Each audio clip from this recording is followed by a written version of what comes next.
Is Trump president yet? Because I saw him meeting with a foreign leader earlier. He looked really presidential. He's not? I can imagine him throwing out the first pitch, you know, all the president stuff, all the important president stuff. Speaking of which, let's talk about baseball for a second.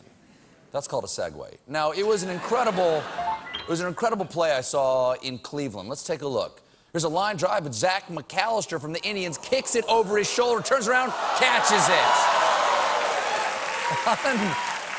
Unbelievable. There's still a team called the Indians? Now, if baseball is going to be this exciting, we might want to find something else to think about during sex. But, of course, the big story in sports continues to be 49ers quarterback Colin Kaepernick and his refusal to stand during the national anthem. Now, Cap says he is not going to stand up to show pride in a flag for a country that oppresses black people and people of color. A bold stance, or technically, a bold sits. But the 49ers are playing their last preseason game tomorrow night in San Diego, and all eyes will be on Kaepernick, because anything is more interesting than watching a preseason game. Now, Kaepernick's protest has caused a firestorm of controversy. A lot of people are upset with him, including, well, you know who. I think it's a terrible thing. And, you know, maybe he should find a country that works better for him. Well said. If a country doesn't work for you, find one that does. That's why Trump's factories are all located in China. Now, I want to be clear.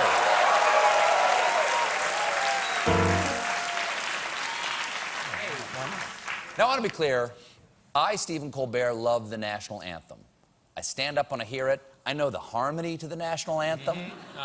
It's easy. It's easily in my top 3 songs about ramparts. I also love America. And one of the things I love about America is that everyone has the right to protest things they're upset about, including protesting other people's protests. That's all covered in the secret map on the back of the Constitution. Also in the front, in the words. So, constitutionally, Kaepernick protesting and people being upset with him protesting is a win-win. 2 words the 49ers will not be hearing a lot this season. But this controversy has made me wonder how the national anthem and sporting events got connected in the first place.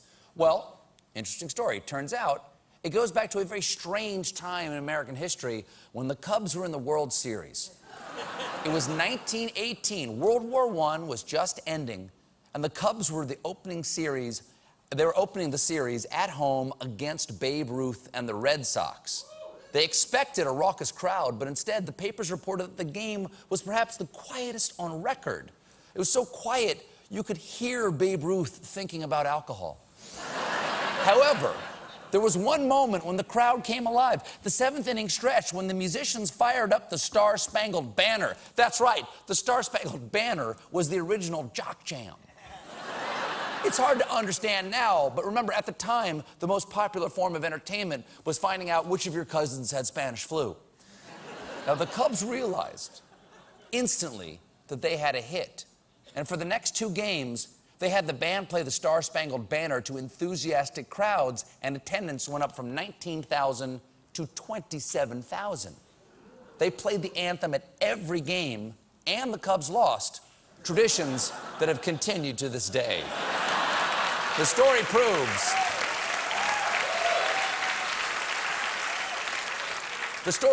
that playing the national anthem at games is the most American thing of all, marketing.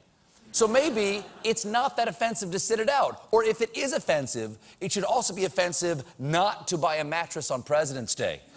Because if you think you can find a better deal on a Sealy Posturepedic, go back to Russia, you commie.